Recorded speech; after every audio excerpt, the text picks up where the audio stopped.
जय महाराष्ट्र. मी रुजुता लुकतुके. राजमंत्र या लोकप्रिय कार्यक्रमात तुमचं खूप खूप स्वागत. एक असा कार्यक्रम आहे ज्या कार्यक्रमात आपण राजकीय आणि त्याचबरोबर सामाजिक विषयांवर भविष्यवाणी करत असतो. पंडित राजकुमार शर्मा यांच्या माध्यमातून ही भविष्यवाणी आपण ऐकत असतो.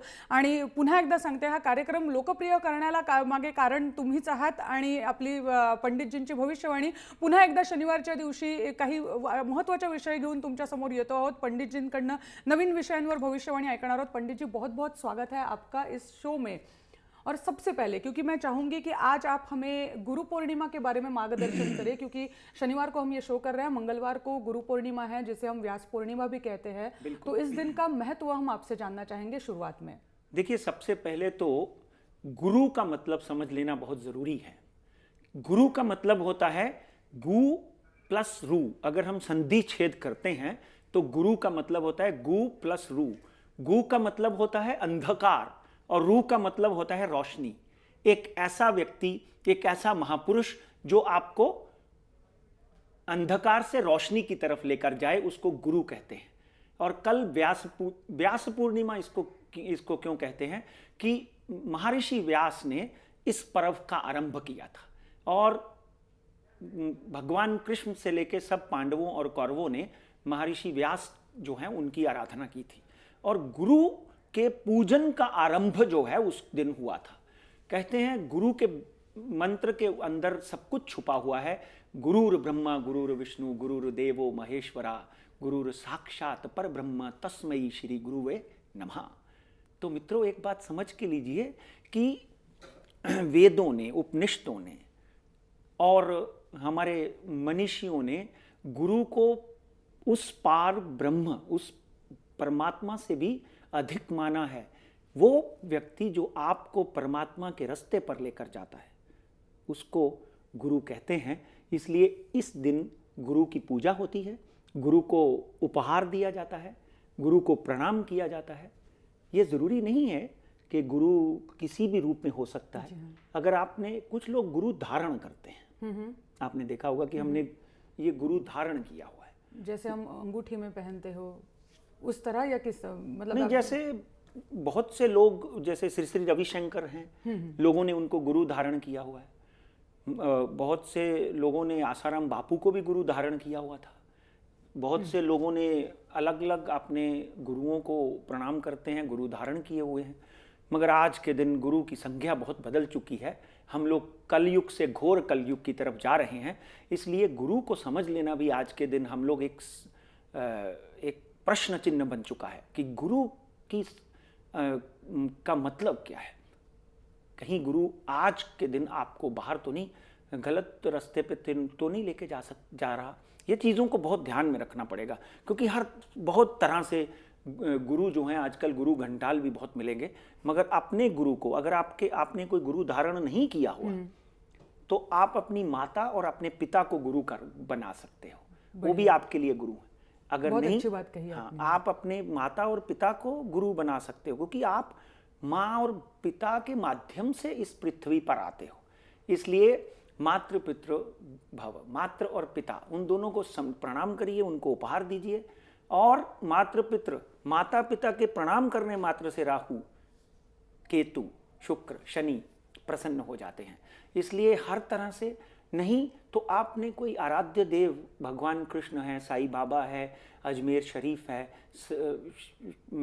जैसे मैं खुद, हम लोग 19 तारीख को एक बहुत बड़ा पर्व मनाते हैं, फेस्टिवल रखता हूं मैं अपने बंगले के ऊपर. उसमें हम लोग साईं बाबा की आराधना करते हैं और मुझे बाकायदा साईं बाबा के दर्शन, ऐसा समझ लीजिए, हो जाते हैं. खुद बाबा हमारे साथ में आकर उस कीर्तन में शामिल होते हैं. और इसलिए मैं साईं बाबा की आराधना करता हूँ. मेरे दूसरे गुरु नवग्रह हैं, 27 नक्षत्र हैं, आपने देखा होगा, 12 राशियाँ हैं. तो कहीं ना कहीं उनको प्रणाम करते हुए मैं इस तरह से गुरु पूर्णिमा मनाता हूँ.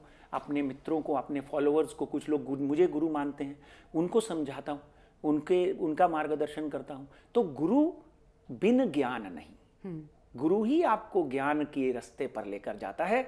इसलिए उस दिन अपने गुरु को प्रणाम करिए, शत शत प्रणाम करिए. ये गुरु पूर्णिमा के ऊपर अगर हम एक स्पेशल शो करें तो 1 घंटे का भी हो सकता है. हर तरह से अपने गुरु की आज्ञा का पालन करना, समझ लेना।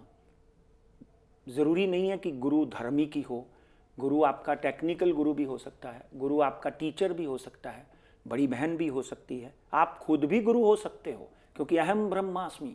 अगर आपके अंदर जीवन में ज्ञान है तो आप अपनी आत्मा को अपना गुरु मान सकते हो।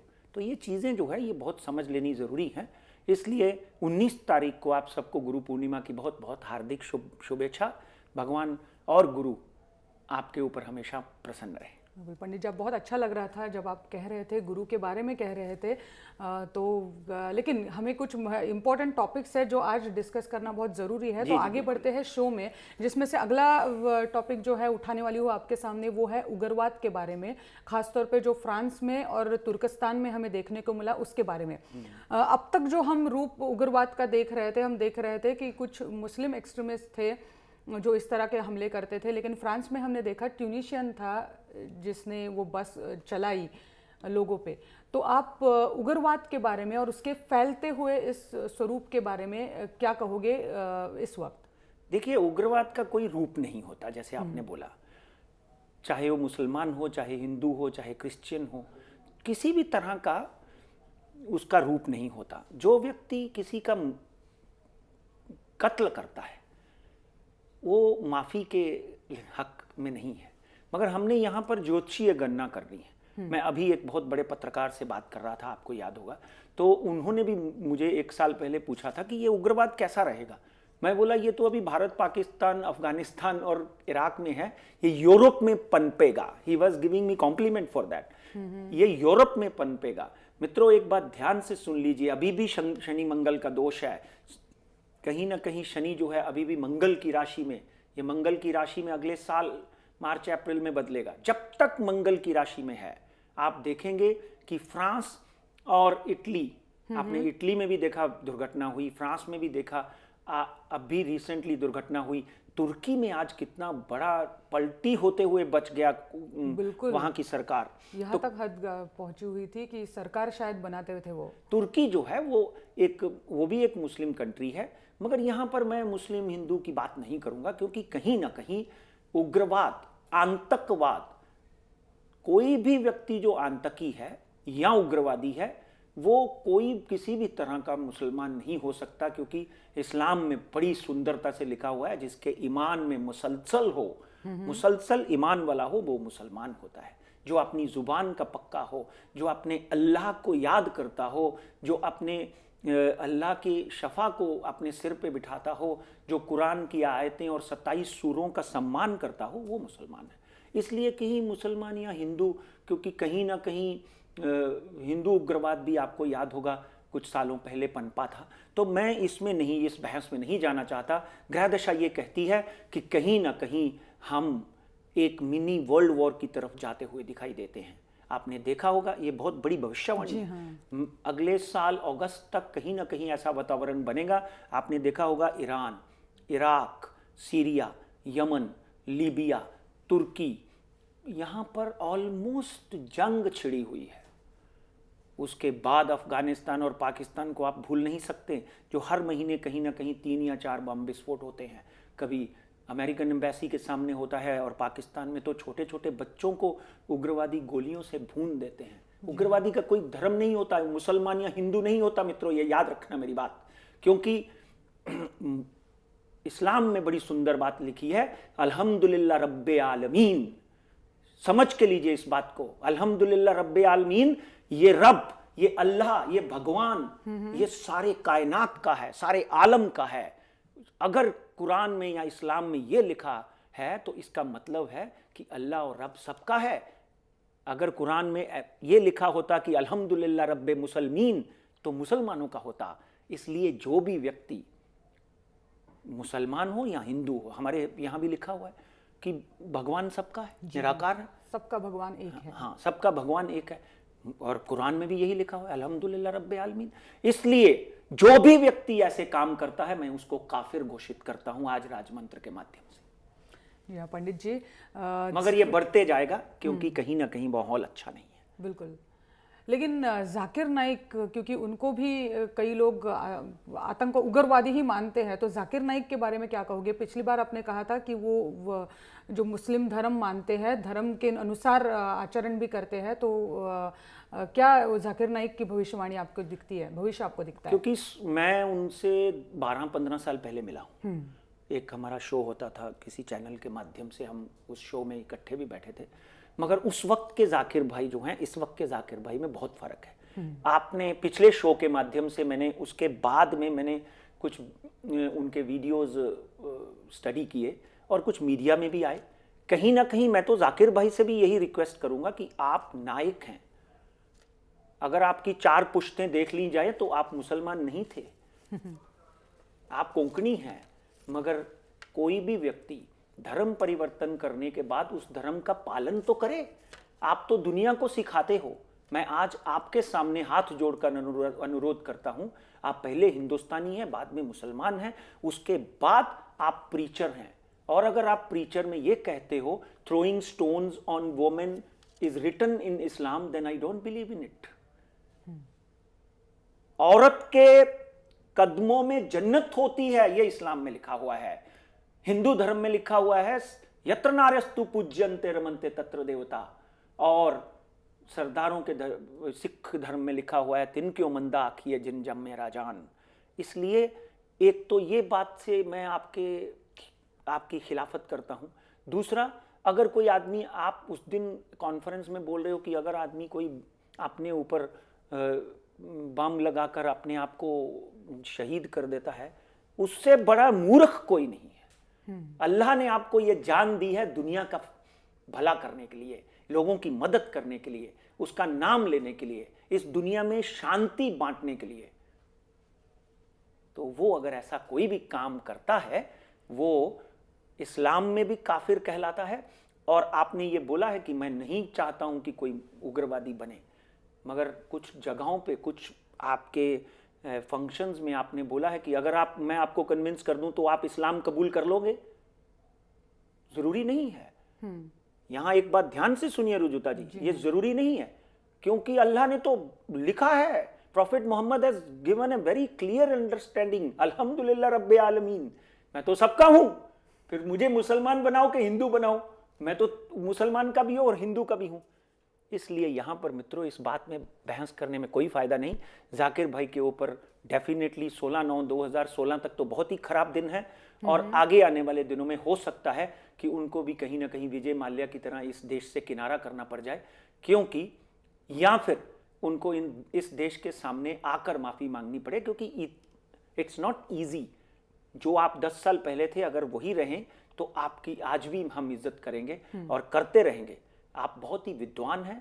हमारे कांग्रेस के बहुत बड़े नेता ने आपको पीस मैसेंजर कहा है, और मैं स्टैंप करता हूं इसके ऊपर, मगर इन चीजों के साथ मैं बिल्कुल भी सहमत नहीं हूं।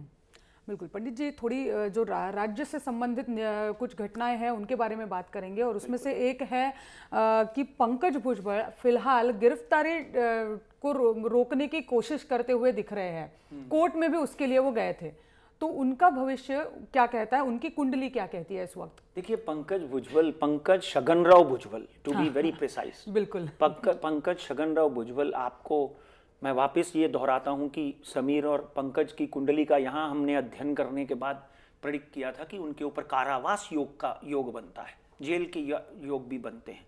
पंकज छगन भुजबल की जब कुंडली का अध्ययन करते हैं तो मित्रों 16/9/2016 तक पंकज भुजबल को यहां पर 2 बार जमानत जो है उनको इनकार कर चुकी है कोर्ट।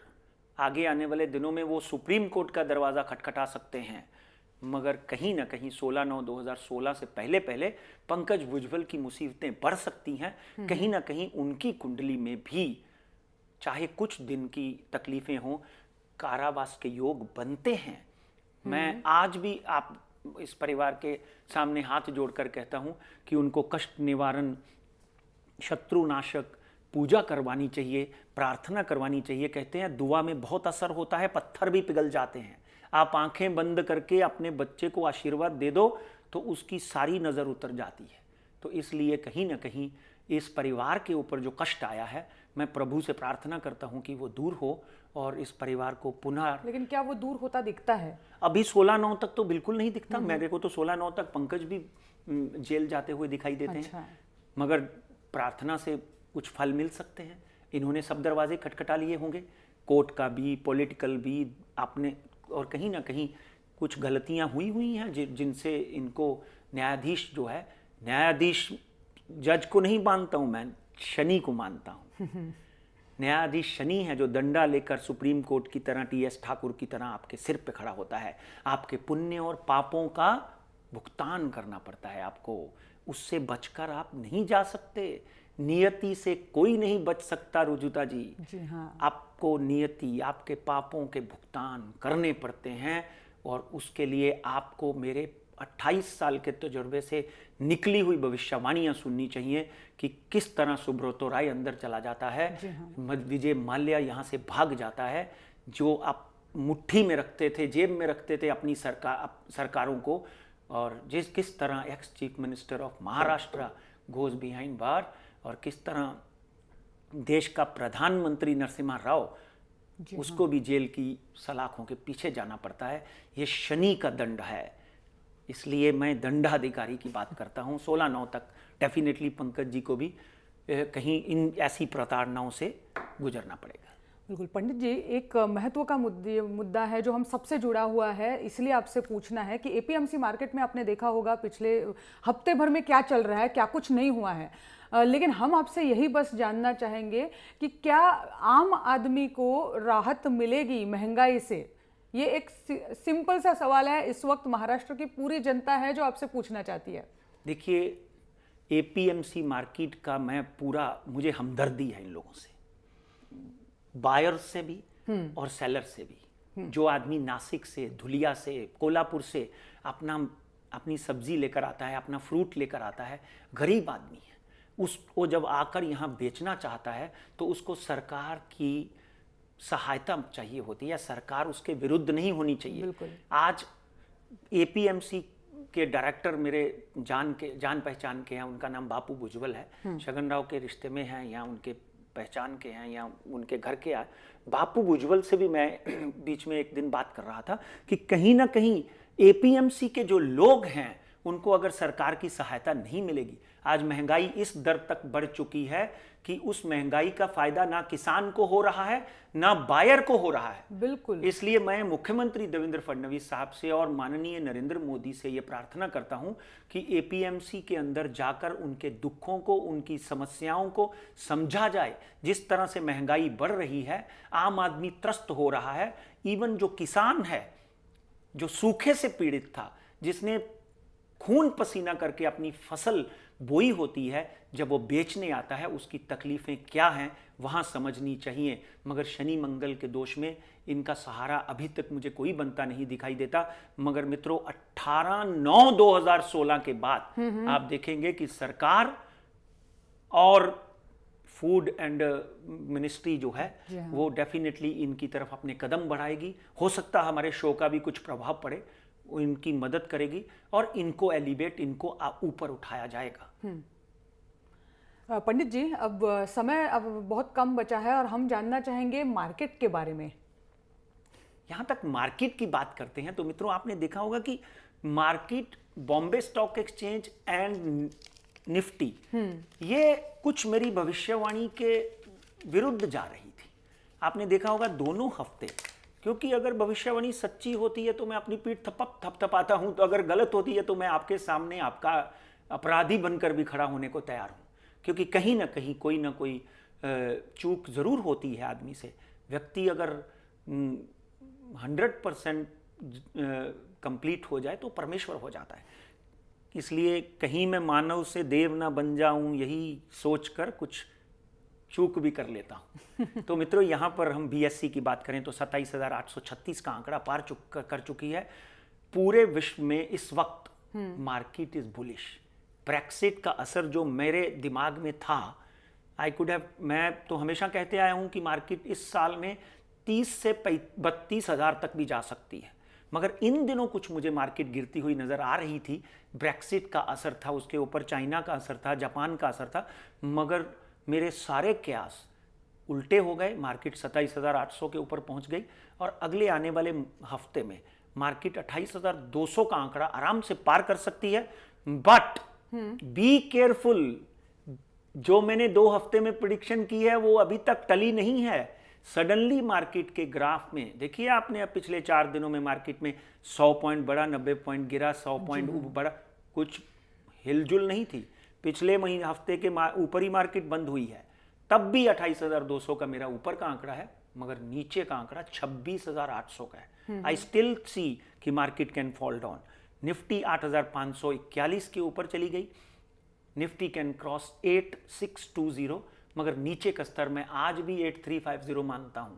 कभी भी कोई भी ऐसी घटना, जैसे अभी तुर्की में हुआ, फ्रांस में हुआ, कभी भी एक ऐसी घटना किसी भी देश में, बड़े देश में हो सकती है जिससे बाजार गिर सकता है। डाउ जोन ने भी एक नई शिखर छुआ है, 18,600 के ऊपर डाउ जोन चल रहा है। इसलिए मार्केट में हरियाली कायम रह सकती है, भारतीय बाजार में पर्टिकुलरली। बाहर के बाजारों से मैं मुत्तफिक नहीं हूं, कहीं ना कहीं वहां पे गिर सकती है। गोल्ड की बात करें तो गोल्ड ने हमेशा ही हमारा ख्याल रखा है, गोल्ड वापस बढ़ता गया और पिछले हफ्ते हमने बोला था कि 700-800 पॉइंट की गिरावट आ सकती है। 30,900 के ऊपर गोल्ड बंद हुआ फ्राइडे के दिन, और मैं अब देख रहा हूं कि वापस इस बार ऊपर का स्तर गोल्ड का जो है 31,800 और नीचे का 30,500 होगा। सिल्वर ने वापस एक बार जंप मारना है, 47,275, 47,275। It can easily touch 49,000 and the lower setup is 46,100। बाजार सिल्वर वापस, एक बात ध्यान रखिए, पहले भी मैं बोलता था 36,000 में ले लीजिए, आज तो 10,000 रुपये बढ़ गया, 11,000 रुपये बढ़ गया। Silver can easily touch 50,000 with in next 15 to 20 days. इसलिए बाजार में क्रूड एक ऐसी कमोडिटी है जो नीचे और गिर सकती है, 2920 तक आ सकती है, मगर ऊपर का स्तर वापस 3250 पर बैरल हो सकता है। ये पंडित जी, बातों बातों में वक्त कब निकल जाता है हमें पता ही नहीं चलता। कुछ ऐसे मुद्दे हैं आज हम उठा नहीं पाए वक्त की वजह से।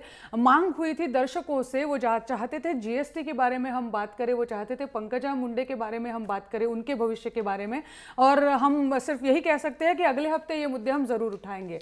आज बहुत बहुत शुक्रिया, आप हमारे शो में आपने हिस्सा लिया और हमें मार्गदर्शन किया, कुछ सटीक भविष्यवाणी भी सुनाई। वेळेअभावी मित्रांनो आज पुन्हा एकदा आपण इथेच थांबतोय, पण काही नावं तुम्हाला जरूर मला सांगायची आहेत ज्यांनी पुन्हा एकदा पत्राद्वारे आपलं प्रेम आम्हाला कळवलेलं आहे।